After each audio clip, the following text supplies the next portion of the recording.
cast a net, and then we try to meet the demand wherever it is. Yeah, we still can't believe we're in Barnes and Noble. Like, That it's was crazy. that was a big shocking one. Yeah.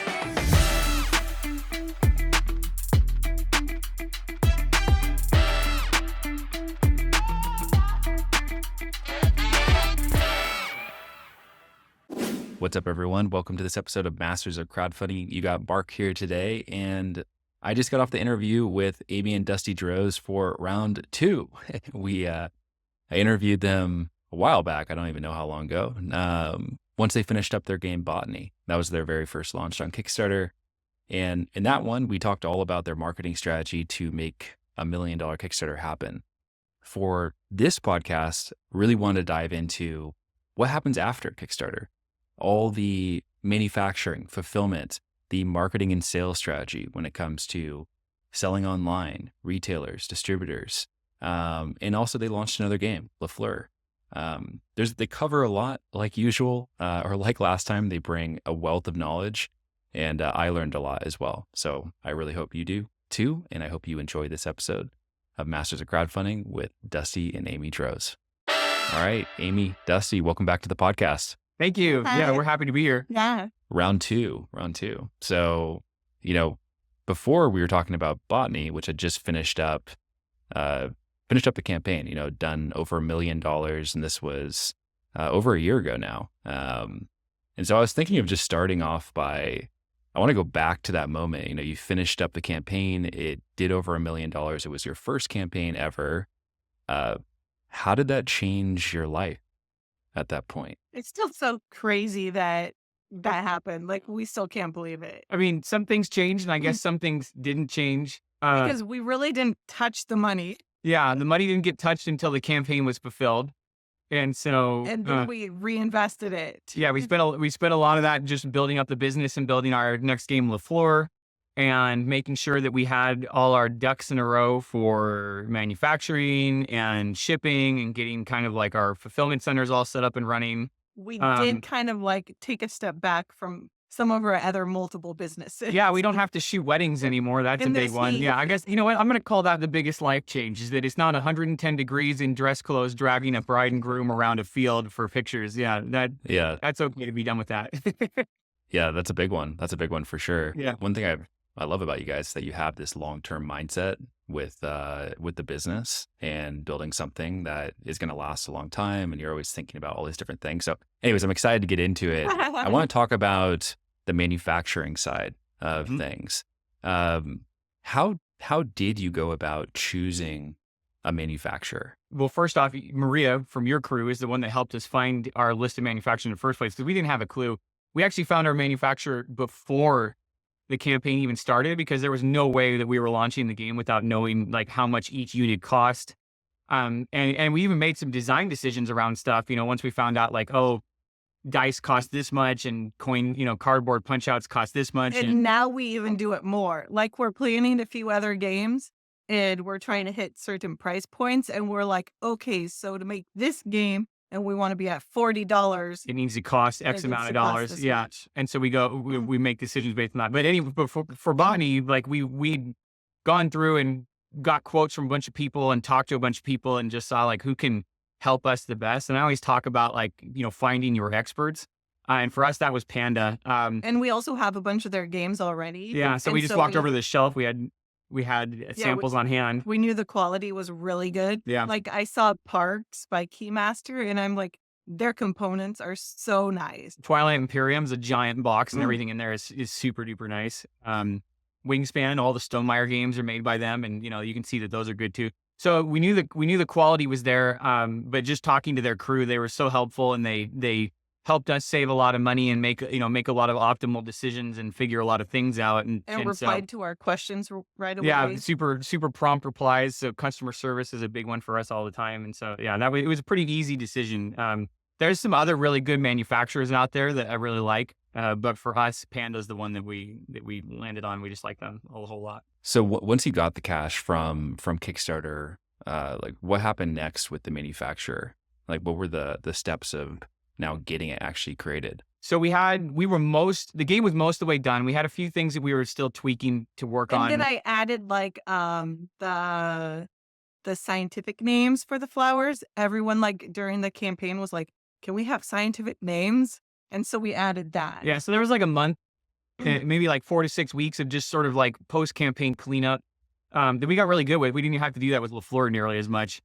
And so we did all that, and Panda worked us through that. And then at that point, then once you're ready, you know your quantities. So you got to figure out how many you want to buy. And obviously you're not just buying what you want for the Kickstarter, but ideally you're buying overstock so you can sell that on your website, sell it to retailers and stores.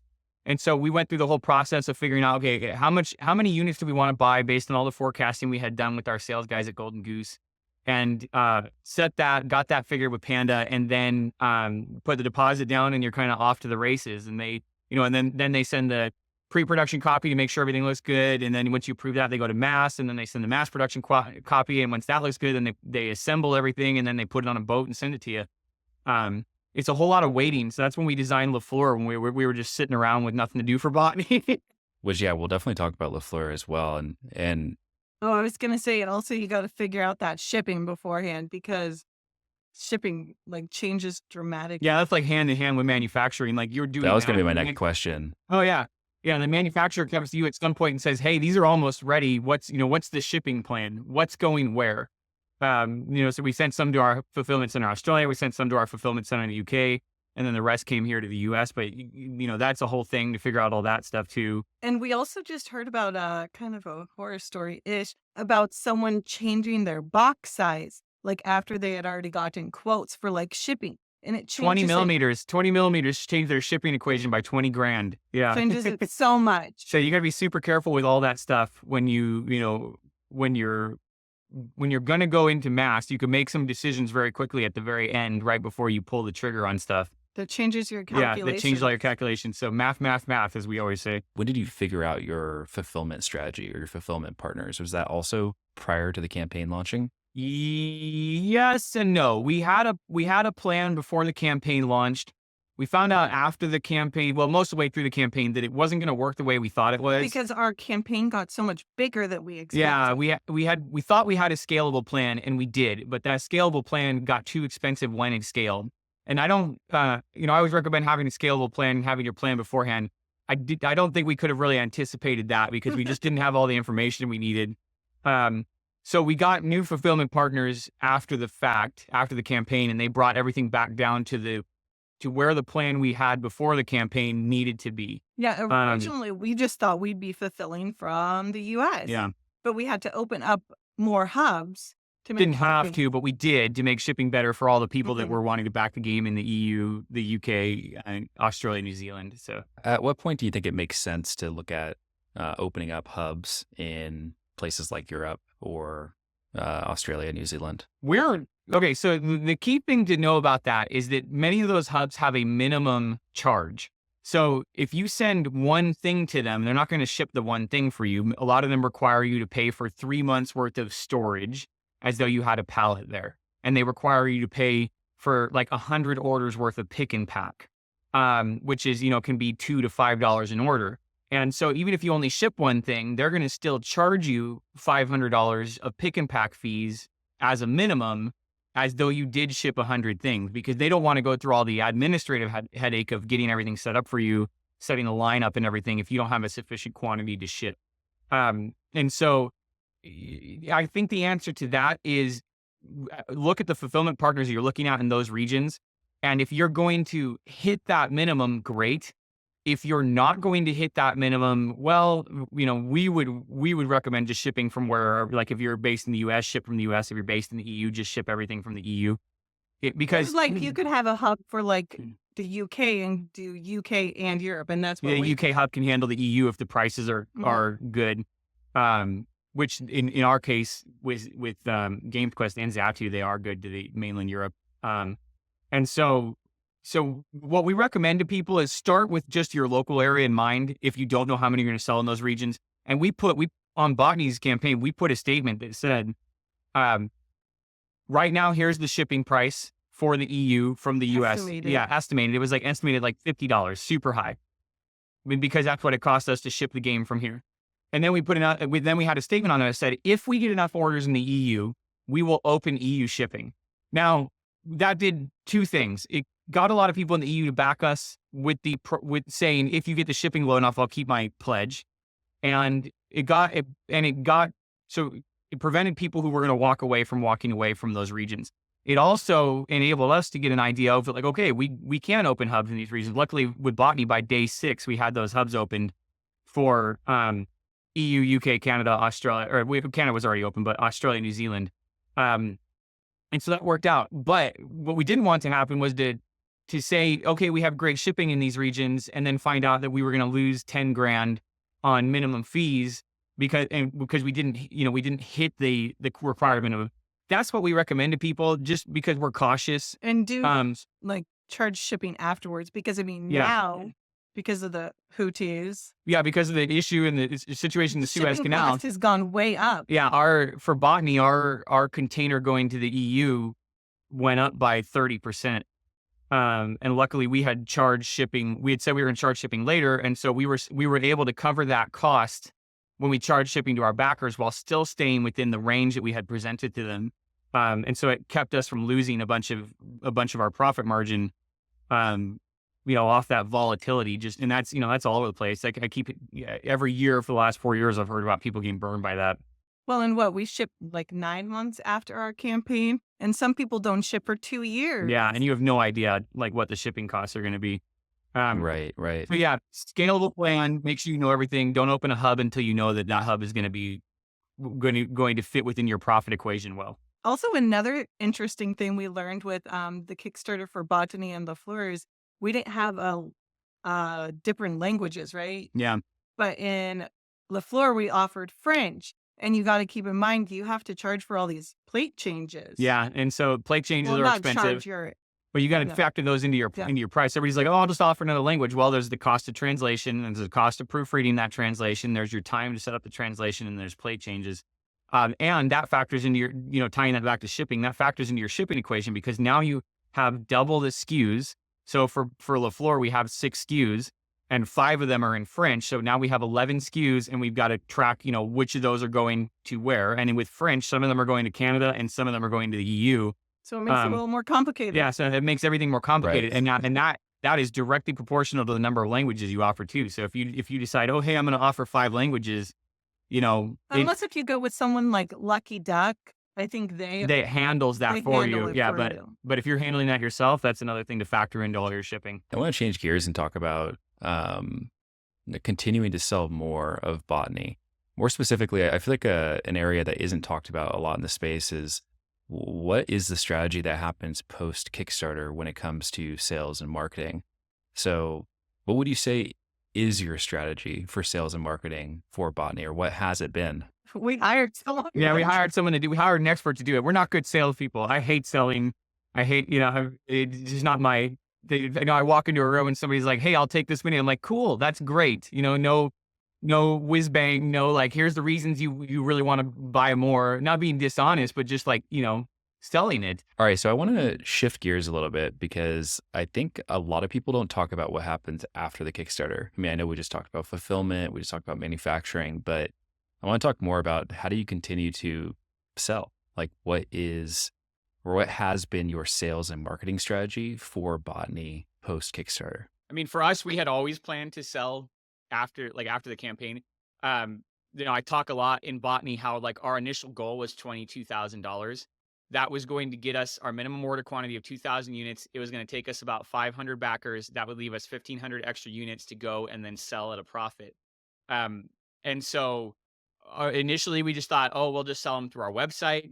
And that's how we had run our other businesses. Then we started learning that this was actually like a viable product for retail. Like we had during the campaign, we had a bunch of local game stores asking for it. And garden shops, buyers for retailers. Botany's now in 500 Barnes and Noble stores nationwide. And so the campaign generated interest for us for sales, but we kind of look at everything like a net. So we're still doing all those things. We sell through our website. We have our own Amazon store set up.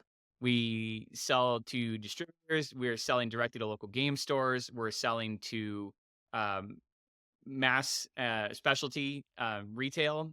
And so most of that is being handled for us by our sales guys at Golden Goose, specifically because we're not good salespeople. And so, but we knew that was the plan. And so we went out and, like I say, find experts. We went out and found experts to sell for us. And then, we do our own advertising through the website. We're working with Pulling Power Media that's helping us with advertising as well. And then we're also like trying to set up so we can be Amazon Prime. Yeah, so we have It's a FBA getting whole- set up. That's a whole thing. And so once our Amazon presence is going, that'll be another place where everything is. So we cast a net, and then we try to meet the demand wherever it is. Yeah, we still can't believe we're in Barnes and Noble. Yeah. Like, Yeah. That it's was crazy. that was a big shocking one. Yeah. That's awesome. Yeah, I think that's a huge accomplishment. How do the sales break down from like a pie chart perspective? Like where in terms of like the different channels? I would say Barnes and Noble's a big chunk right now. Distribution's probably about the same size as that. So we're selling to distributors in the EU, UK, and the US. And so those make up a big chunk as well. I would probably say also it's better, like once we have like a whole year or something, we could probably answer it better. Yeah. We're also already doing another reprint of Botany too. We had ordered like 10,000 extra. Yeah, and so right? 25,000 copies sold out, and so we're doing another reprint, and so that's more shipping, more figuring out that stuff. But yeah, I'd say it's all fairly even so far. Probably leaning more towards the retail and distribution. So maybe like 35% retail, 35% distribution, and the last 30% give and take all those things into just sales through our website and directly through the store and stuff. So when it comes to retail and maybe distributors as well, what are some, like, what do you think makes you an attractive game for retail? I don't know if retail and distributors, you think about that similarly? Yeah, we do. Well, so retail is like the next level above that. But at the base, if you're selling to stores and you're selling to distributors who are also selling to stores and you're selling to retail, their number one concern is, can I sell this game? And how much is it going to cost me to sell this game so that I make a profit off of it? And so it's one thing to make a game for Kickstarter where you're selling directly to the consumer and your profit works out for that. But you've got to leave room to sell wholesale at a discount when it comes to your cost of goods sold and your marketing budget and everything, if you're planning to sell to those folks. And so like a big consideration is, walk into your local Target. What games are on the shelf? And it's easy to say, well, I make a $60 game, and Wingspan and Everdell are $60+ games, and they're on the shelf. But how many of those games are on the shelf? And if the majority of the games on the shelf are $30 and $40 games, and there's only two $60+ games, then you can see like what is Target's selling strategy, and how do they view their shelf space, and how do they divvy up the space that they have allotted And there. Walmart's different too. Walmart. Yeah, Walmart. So like Walmart wants Botany, but they don't carry $60 games on the shelf all that often. And so so when you're thinking about that, like then you can start thinking about beyond Kickstarter, like, okay, well, am I designing a game that is attractive not just to consumers directly through Kickstarter, but am I designing a game that's attractive for your game store down the street to sell? Like if they put this on their end cap, is it going to attract people who are walking in the store and seeing it? And so there's just a lot of, I don't think there's compromises to be made there. I think, I think it's just like additional things to consider, where what levers can I pull that keep the game in the vision that I want, but that also make this, attractive for everybody else who's going to be involved in selling the game. Yeah. And I think you can think of all kinds of publishers that like have that really nailed down well. But then, that comes like, okay, what's my price point going to be, and what size box should it be in, and how much shelf space is it going to take up, and stuff like that. So I guess, do you think that, making a game that's really good for Kickstarter is a little bit different than making a game that's really good for retail? I think it's possible to make a game that's only good for Kickstarter, or that is best for Kickstarter, I should say. But I think there's plenty of games on Kickstarter that are also good for retail. I think it's also if it's retail or like mass market. Yeah. So regular like custom game stores. So picture your average $200 super big campaign game on GameFound. That game is not going to be at Target, like nearly guaranteed. You might be able to buy it on Target online, but that game will still pull in $2 million on GameFound, right? Or more. Or more. Yeah. Gosh, what did Nemesis make? Like $9 million or something crazy. I think that was Nemesis. But those games, that game will also get carried by local game stores who, are more hobby oriented. And so I don't necessarily know that there's a right or wrong way. I think it's more about just knowing what your plan is based on the product you have created and where it fits. And where your fan base And shops. yeah, where your fan base shops, what your personal goals are. I know folks that have no goals beyond Kickstarter. They make a game, they sell it on Kickstarter. They make another game, they sell it on Kickstarter. They don't deal with any of the sales side of stuff and distribution side of stuff. And they have very successful businesses making games, printing them for Kickstarter. And the next time they want to print that game, they run another Kickstarter, and it works out really well for them. For us, it's our goal has always been like, how do we get the most people possible playing our game? And for that, in that case, then taking into consideration what makes it attractive for retail and distribution, And also, I and think is valuable. Also, I think our game isn't necessarily for people on Kickstarter too. So a lot of the people like on Instagram, how many girls buy our games? Like 85% of our customer base is female. And 80%, I don't have any actual data to back this up other than just what I've been told by a lot of people. Like something like 80% of the game's customer base on Kickstarter is male. So we're like working within a market niche in a market niche. And if you look at the number of first-time backers that we brought in for both campaigns we've done, that sort of supports that. We're bringing a lot of people, first-time backers, and then it gets even bigger if you consider like backers who have only backed one or two other games. So infrequent backers. And so we kind of think about, where are our customers shopping? And Barnes and Noble is a place where they shop. And so we didn't set out with Botany intending to be like a Barnes and Noble game. I mean, it fits the vibe of the store super well, so that worked out really naturally. But they saw the value proposition there when they saw it. And that's the key, is making a game, like back to the original question. The key is when you think about where you want this game to sell, and then think about the things that will make that game valuable to the people selling it, to the game store down the street. Like, is what I'm making here going to be a thing that will be valuable to them on their shelf? And when you're adding value to the people who are buying the game from you, then it's a no-brainer for them to buy the game to sell, and then them to continue to buy more games from you. Let's say that we're looking just at a big box retailer strategy. What do you feel makes it really attractive for a big box retailer? Yeah, that's a tough one. That's one we're currently working. Well, you already mentioned some things. Like you talked about price, you talked about even the box size, like these considerations. But that niches down into even more, like, which retailer are you targeting? Because Target is different from Walmart, is different from mass specialty like Barnes & Noble and Books A Million. Books A Million is also carrying Botany, so that worked out well that it fit in both those spaces. Is different from, say, Amazon, where Amazon doesn't care about shelf space as much as they care about, storage space. So we had an interesting exercise. We're in the process of seeing if it will work. Where our next game, so it's right here, is called War of the Posies. And if you're watching the video, you can see it. If you're in the audio, just imagine a nice game box. It's beautiful. Yeah. And small. it's small. And so yeah. we set out with the goal, like, okay, for the stores that can't carry Botany, because Botany's a 12 by 12 by 3 box and it's a $60 game and it just doesn't fit into their business model. What can we make that would give the Botany experience in a tiny box? And we're like, well, the Botany's sort of relying on this world map. So rather than, I think a really good example of this is Parks and Trails by Keymaster. Trails is basically like a light, small version of Parks, and they work really well together, and they work for different stores. And so for us, we made War of the Posies, but we couldn't really, it just wasn't, like, we immediately knew that we weren't going to make a small version of Botany fills the table. It's got a giant world map. Like, it wasn't going to be that way. So we came up with the idea of, what if we made a different style of game, and instead of being the plant hunter exploring the world, you were the head gardener of the plant hunter's estate, and this plant hunter is bringing all this stuff back to you, and you've got to figure out how to, like, deal with it. And so that's War of the Posies.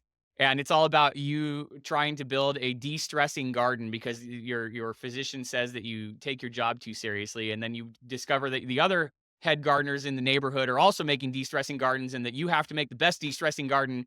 And and then the War of the Posies begins. And it's a deck builder. Yeah. And so we're like, okay, well, we want the price point to be $15. We want it to feel like Botany, but we want it to be like, even for people who already own Botany, we want it to be something fun and new and different. And so, So you kind of like figure out the price point you want to hit and work backwards to like what your cost needs to be and how that, like, how the shipping's going to work and everything. And so it was neat because with Botany, we started with an idea and went from there. With War of the Posies, we started with a goal and we had a whole list of ideas and we found the idea we had that fit inside that goal. And then we built the game to be that. And we'll see if, if it ends up in any, like in the stores we kind of targeted it for. But even if it doesn't, we now just have this neat extra game that people are excited about they kind of, like once you get past your first game, the idea is to expand your portfolio so that it fills a lot of different niches. You can Yeah. only sell so many $60 Victorian flower games to the same person over and over again before they're like, I have 3 $60 Victorian flower games.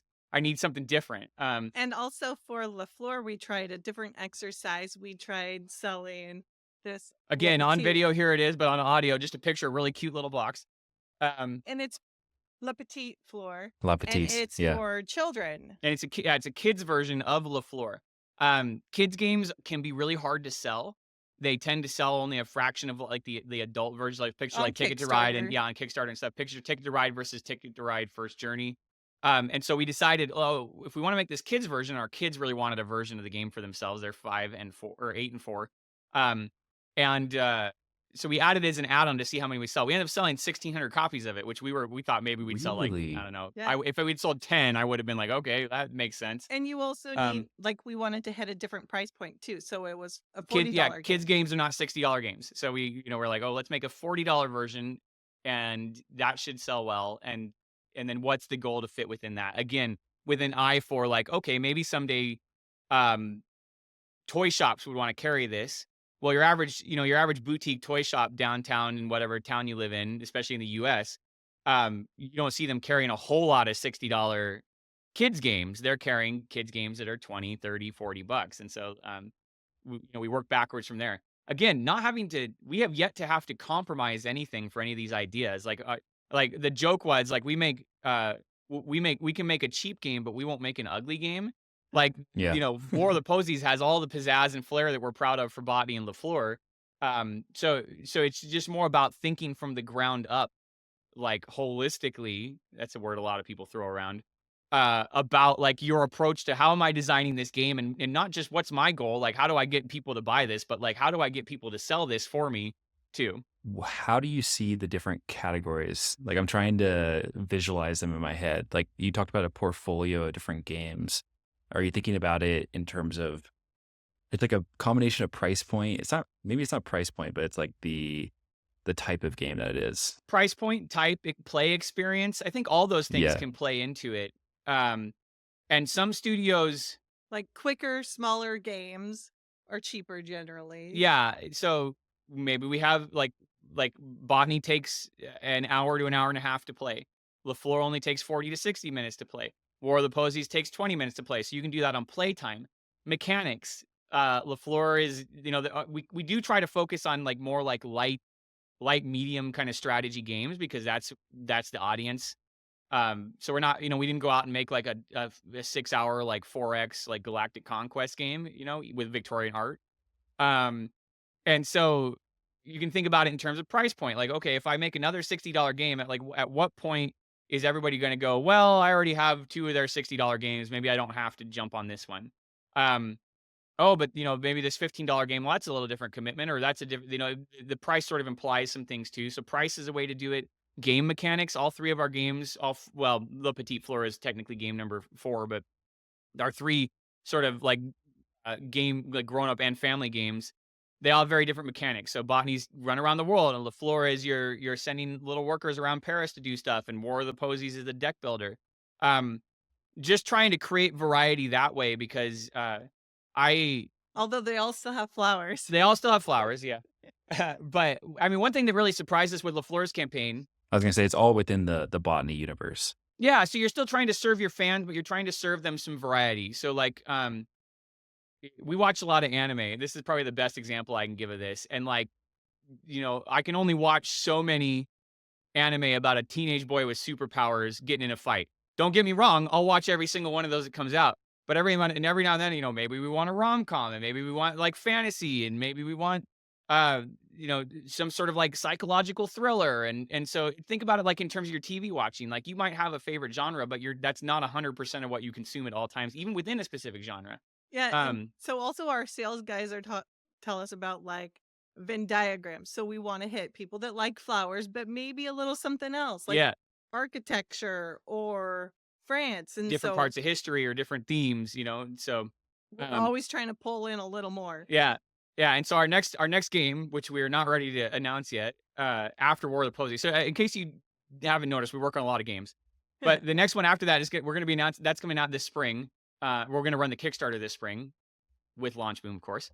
And that one, like we thought about, okay, well, we've hit this Venn diagram really nicely with Botany and La Fleur. Like, how do we slide a little over so that the people who like Botany and La Fleur will still like our new game, but maybe we attract a new audience that maybe didn't really look at Botany and La Fleur and go say I love flowers. And so that's the kind of, we're looking at that on a bunch of different fronts, like how to create that variety so that it's not just the same thing over and over and over again. I want to talk about La Fleur for a moment. Yeah, actually, just to finish this off, a few questions about that. Did you feel pressure launching that second campaign? You had $1 million botany campaign. Yeah. A little. I did not. Okay. People were like, "Oh, do you think it's going to do $1 million again?" And I said, "I think it's going to do $73,000." And they said, "Why do you think that?" And I'm like, "Because I have my conversion rates from Botany through Launch Boom. I know how many VIPs I have on this Launch Boom. I know what Launch Boom's average low end of the range is for conversion on your VIPs. I know how many people are on my email list. I did all the math on every source we had and our conversion rates and our average order value based on Botany." And I said, I feel very comfortable thinking we might hit $73,000. And then everything after that was a bonus. We had an interesting situation with La Fleur that we have noticed a lot of people are having in all aspects of online advertising right now, where cost per impressions are through the roof. Now, I've had some people tell me, well, if cost per impressions are high, that doesn't matter. You still need to make sure your ads are performing well. Yeah, but if you can't make your money go as far to get as many people to see your ad, then all other things staying the same, it still costs you more to get seen by people, and you can't get seen by as many people. And Yeah, for we us, ended up not spending that much on ads yeah, we this spent a time. fraction on ads for La Fleur's, and this started in April. And I have a theory that also has no backup that the election spend in the U.S. is crazy. That that all campaigns on all sides are dumping millions of dollars into ads, and with no discretion other than make as many people see this as possible. And it really doesn't matter why it happened. What happened was our cost per impressions were through the roof, and we Well, couldn't hit the ROAS we wanted because of that. And so we had to get creative with La Fleur's advertising, where we had to find a way for people to see the campaign without our usual paying for people to see it. yeah, and I was gonna say we could actually like look at when we started our pre-launch and then when we started our live ads, and you could see that like the cost per view or whatever. Things were super good for our pre-launch all the way until 2 weeks before we launched the campaign, and that was when the primaries ended and the main campaign spending started, and our CPMs instantly jumped. And you Like, could Dusty like looked at a specific ad I that was we looking at did. specific ads and specific data, and the same $20 would get us seen by 220. It was getting us seen by 8,000 to 11,000 people, and the next week it was getting us seen by 2,200 to 6,000 people. It was such a stark difference. And again, all this stuff, I'm not an expert. I have no idea. But what I do understand is how much my money gets me in any given dollar amount, and it didn't get me as much.